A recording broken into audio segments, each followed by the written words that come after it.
आणि सातारा जिल्ह्यातून एक महत्त्वाची बातमी आहे। सातारा जिल्ह्यामध्ये दोन शिंदेंमध्ये सध्या आरोपांच्या फैरी झडताय। नवी मुंबईमध्ये गाळे विक्रीमध्ये शशिकांत शिंदे यांच्याकडून घोटाळा झाल्याचा आरोप महेश शिंदे यांनी केला। आमदार महेश शिंदे यांनी शशिकांत शिंदे यांच्यावर हा गंभीर आरोप केला।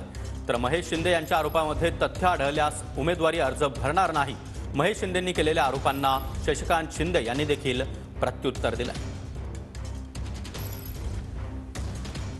आज एखाद्या छोट्या गावामध्ये 1000 स्क्वेअर फूटचा गाळा 5 लाखात बांधून तयार होत नाही, परंतु वाशी सारख्या ठिकाणी जो गाळा 8 कोटी रुपयाचा आहे तो फक्त 5 लाख रुपयाला विकायचं काम या संचालक मंडळाने भ्रष्टाचार करून केलेलं होतं। बाळासाहेब सोळसकर अध्यक्ष असताना घोटाळा झाला। त्याच्यामध्ये तत्कालीन मंत्री शशिकांतजी शिंदे साहेब आणि तत्कालीन बाकी सगळे संचालक यांनी सगळ्यांनी मिळून तो घोटाळा केलेला होता।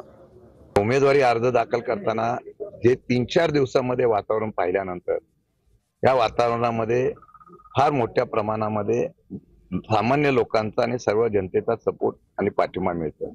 आता मी लढायला उभा राहिल्यानंतर एखाद्या सामान्य कार्यकर्त्याच्या असलेल्या ह्या लढ्याला रडीच्या डावातून अशा प्रकारचे करणं योग्य नाही।